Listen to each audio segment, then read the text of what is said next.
In the 1950s, divorce was rare, not because marriages were perfect, but because couples lived by rules most people have completely forgotten. 25 of them, to be exact.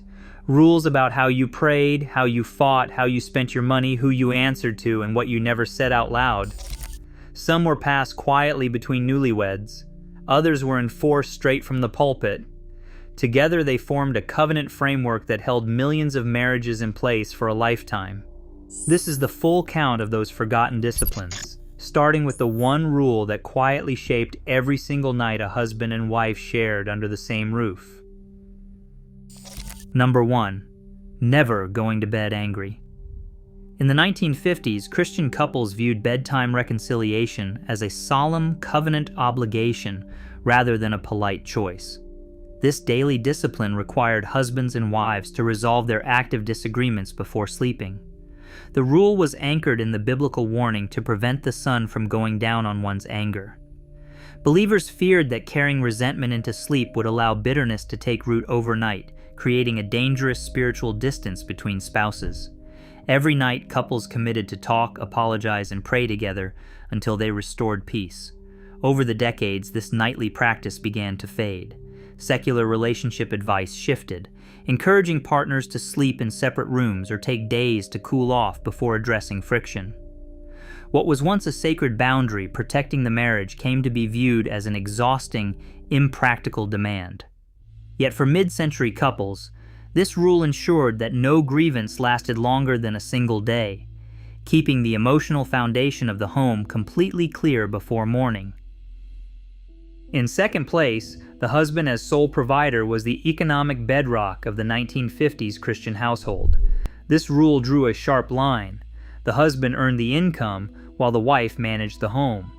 Providing was a practical role and a solemn Christian duty, and failure to support the family was viewed as a profound moral failure.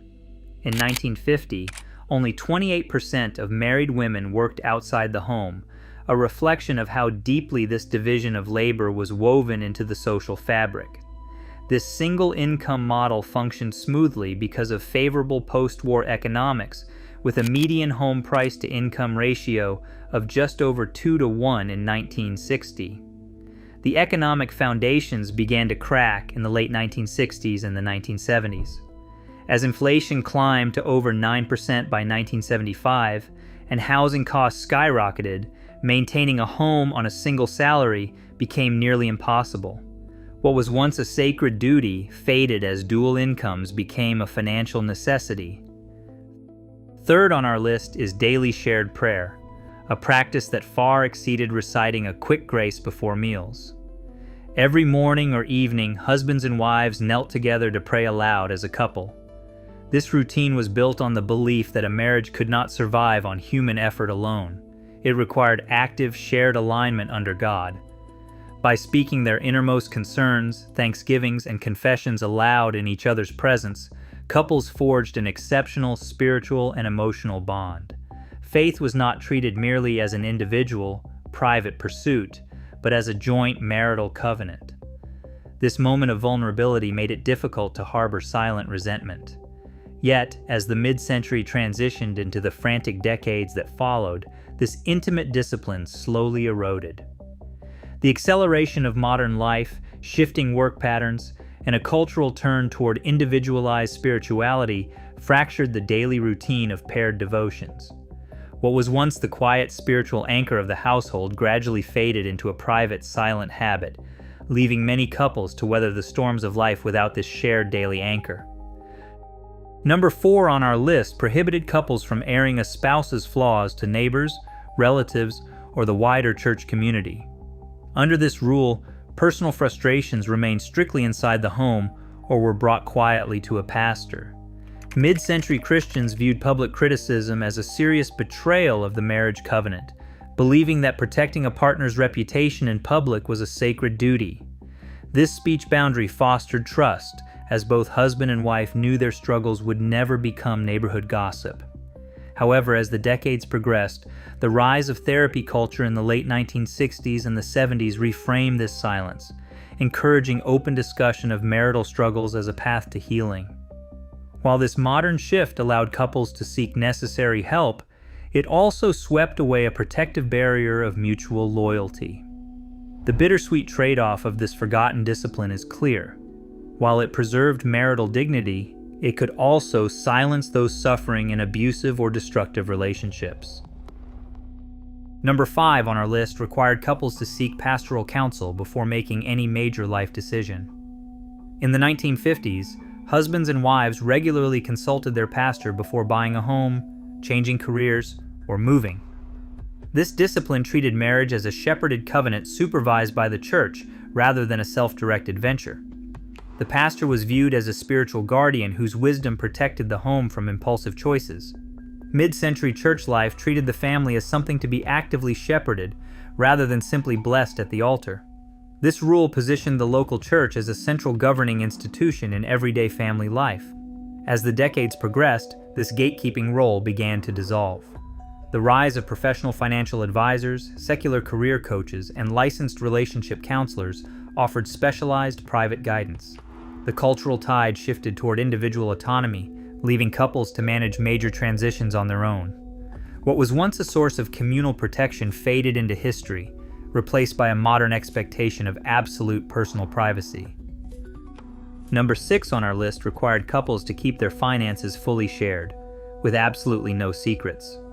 Under this rule, every penny earned by either spouse belonged to the household covenant. Private bank accounts, secret credit cards, or hidden spending were viewed as active deception. At a time when marriage was a shared economic unit, transparency was the ultimate daily test of trust. Believers preached that a unified home required unified wallets, leaving no room for financial independence. However, this rigid dynamic began to shift as economic realities transformed. Married women's labor force participation steadily climbed from 28.3% in 1950 to 39% in 1960, reaching 45.1% by 1980. As wives earned their own paychecks and gained legal avenues to financial autonomy, the single pool model slowly dissolved. What once stood as a protective shield of marital trust quietly faded, replaced by modern expectations of personal financial privacy and separate financial control. Number 7 on our list prohibited husbands and wives from spending private, one-on-one time with members of the opposite sex. This strict boundary went far beyond avoiding actual misconduct. It treated the very appearance of impropriety as a threat to marital trust. Mid-century Christians believed that protecting a marriage required proactive defense, cutting off potential temptation long before it could ever materialize. By removing opportunities for private emotional or physical intimacy with others, couples built a protective shield of security around their vows. However, this barrier faced an inevitable challenge as the mid-century progressed. As married women entered the labor force in record numbers, rising from 28% in 1950 to 39% by 1960, mixed-gender workplaces became the norm. Strict physical separation grew highly impractical in professional settings, and daily, cross-gender contact was normalized. This demanding rule slowly faded, leaving couples to build trust in a far more integrated world. Number 8 on our list is attending church together every single week. In the 1950s, Sunday morning worship was not a matter of individual preference, but a non-negotiable obligation for the married couple. Husbands and wives were expected to sit side by side in the pews every single week, uniting their private faith with a public religious rhythm. This shared discipline kept the family anchored inside a moral community larger than themselves, reinforcing their marriage vows through regular contact with peers who held the exact same convictions. Gallup historical data from the mid-century reveals just how robust this habit was, recording that weekly church-going peaked during this era.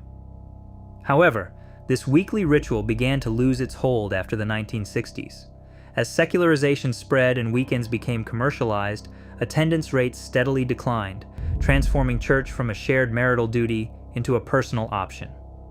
What once served as a powerful, community-reinforced shield for mid-century marriages slowly faded, leaving many couples to face their relational challenges in isolation. Number 9 on our list established the home as the wife's exclusive and honored domain.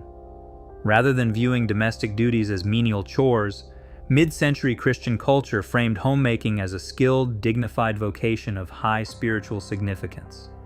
A clean, organized house and well-prepared meals were seen as direct, visible reflections of a well-ordered marriage and a peaceful, godly soul. Wives took immense pride in managing household budgets, hospitality, and child-rearing with professional precision, carrying the weight of the family's daily peace on their shoulders. However, as the 1960s progressed, cultural attitudes shifted. Homemaking was increasingly depicted as confining rather than fulfilling.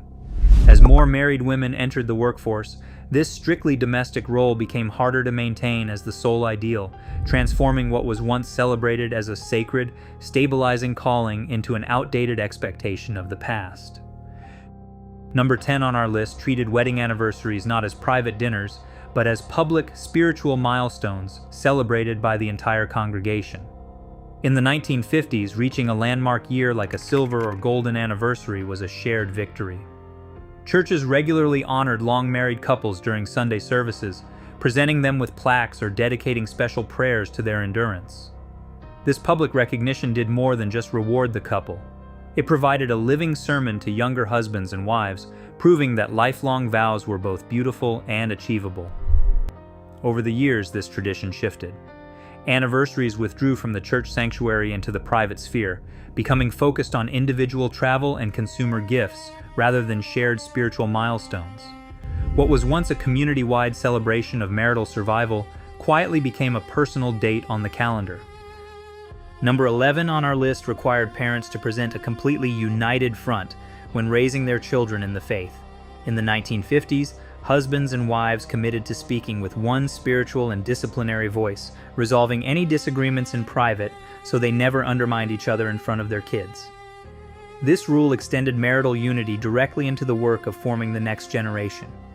Believers understood that a divided household would weaken parental authority and fracture a child's spiritual foundation, keeping the home under one clear standard.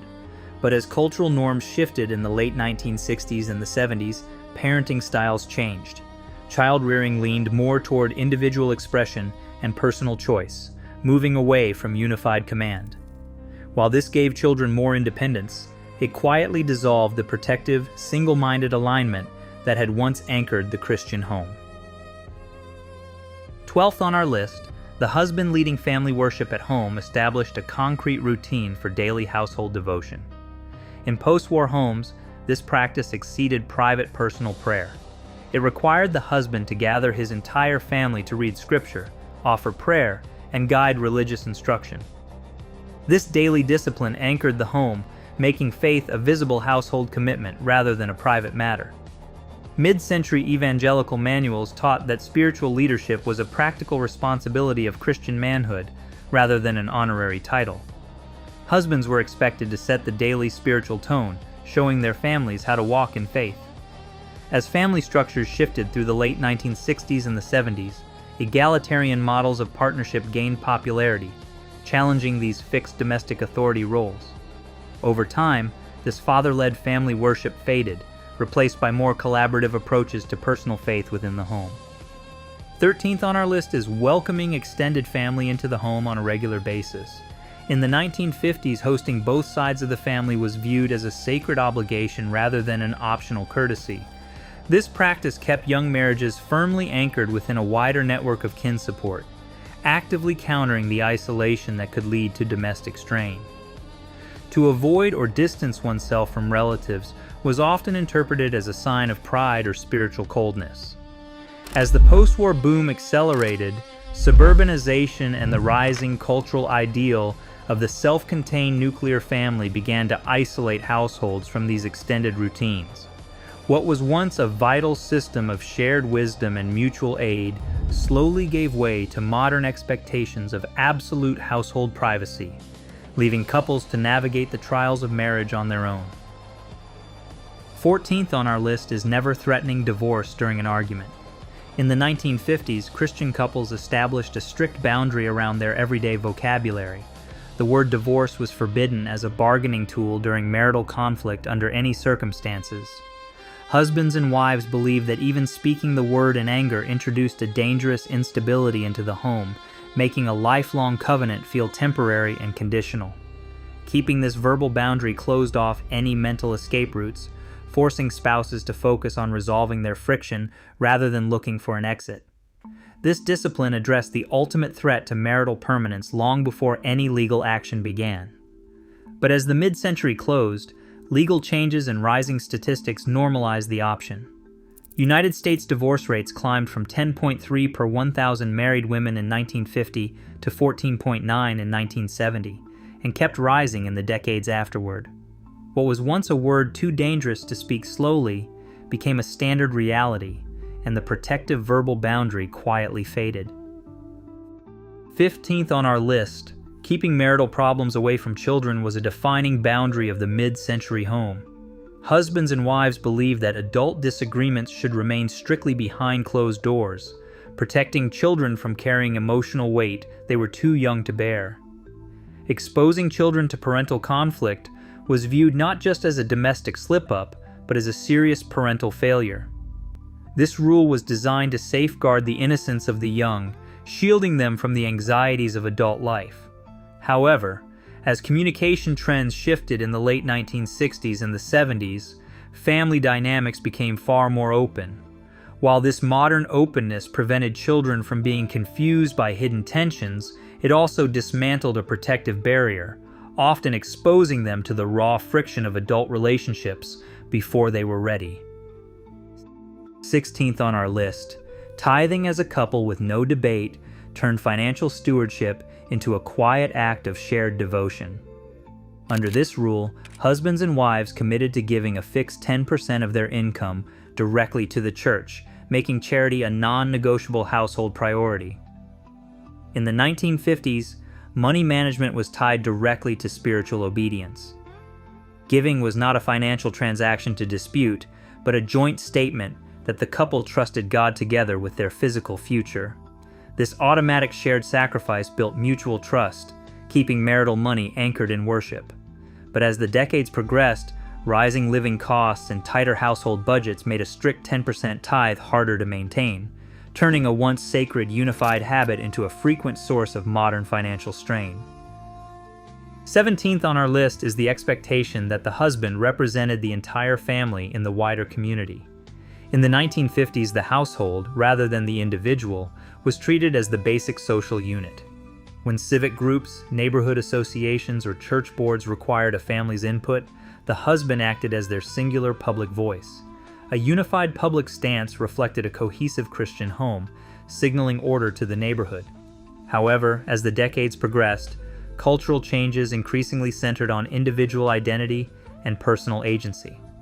Wives and children began pursuing independent civic, professional, and social paths, rendering the single representative model obsolete. What once stood as a protective outer shield for family unity gradually faded, replaced by modern expectations of individual participation. 18th on our list is hospitality as a shared couple duty. In the 1950s, husbands and wives were expected to regularly open their homes to neighbors, travelers, and fellow church members. Mid-century families did not view the home as an isolated sanctuary. Instead, they treated their household as a social extension of the local congregation. Preparing meals, cleaning rooms, and hosting gatherings were shared responsibilities that put a couple's marriage on display, showing their unified spirit through generosity. But as the decades progressed, this outward-facing habit faded. Lifestyles grew busier, careers demanded longer hours, and culture shifted toward more private, self-contained routines. The open-door policy that once bound neighborhoods together slowly vanished, transforming the suburban home from a bustling community hub into a quiet sanctuary closed off from the outside world. 19th on our list, mutual accountability through the church community treated marriage as a collective responsibility rather than a private matter. In the 1950s, couples lived their lives within a tight-knit web of relationships where other families and church elders paid gentle attention to the health of each home. If a husband and wife experienced friction, neighbors or small group members did not look away. Instead, they offered prayer, counsel, or direct mediation to restore peace. This structure provided a strong stabilizing force, anchoring young couples within shared moral standards that discouraged isolation. The local congregation acted as a guardian of the covenant, offering both active oversight and practical support during difficult seasons. However, as cultural values shifted in the late 1960s and 1970s, the boundary of personal privacy became far more guarded. The expectation of church-based oversight began to feel intrusive rather than supportive, leading couples to withdraw their domestic lives from the public eye. What once served as a protective safety net slowly faded, leaving modern households to manage their struggles in isolation. 20th on our list is keeping physical and romantic affection exclusively within the marriage covenant. In the 1950s, Christian couples treated any romantic touch, hand-holding, or physical intimacy with anyone other than a spouse as a serious moral violation.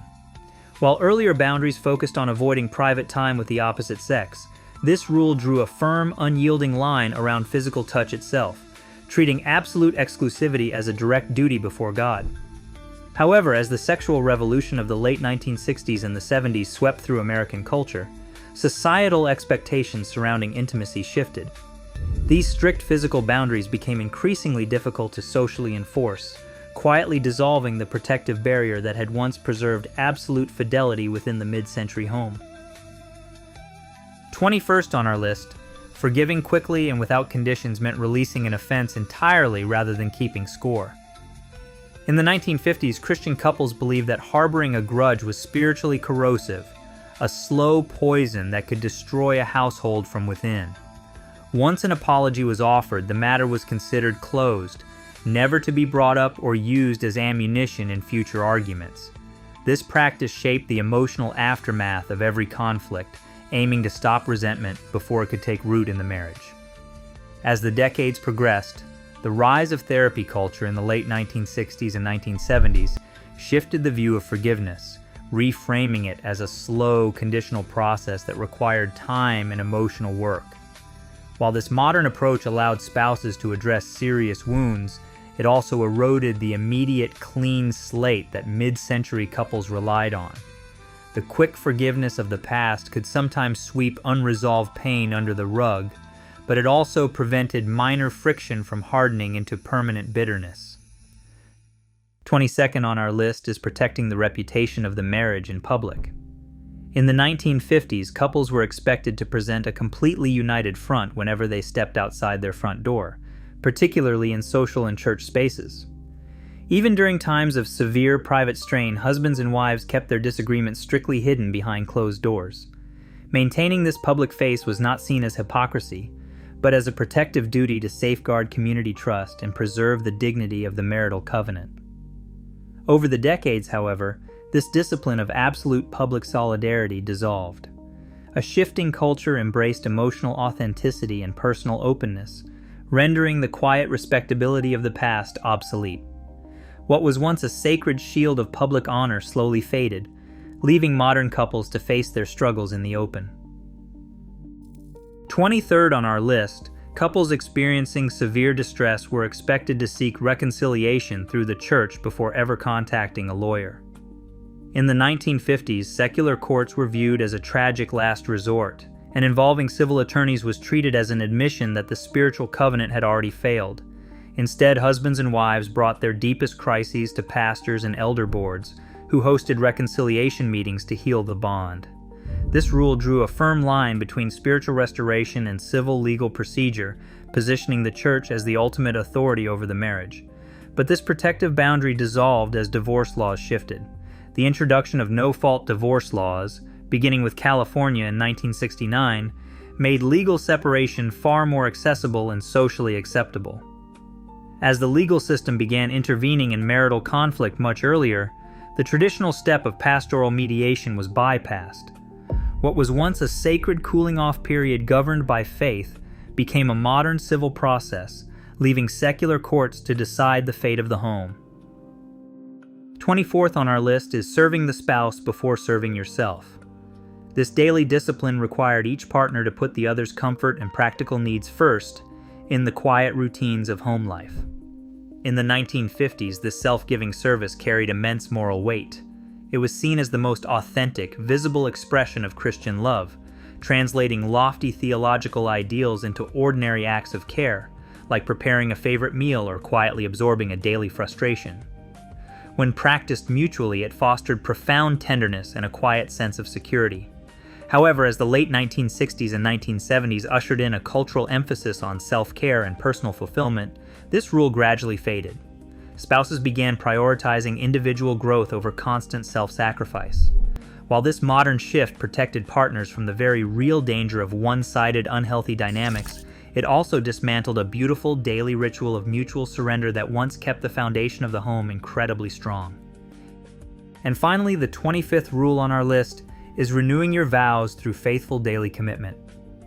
This discipline framed marriage not as a static contract signed once at the altar, but as a promise that had to be actively chosen and reenacted every single morning. Mid-century believers knew that endurance was not a product of luck or raw emotion, but the direct outcome of daily, intentional conduct, forgiving, serving, and showing up even when feelings faded.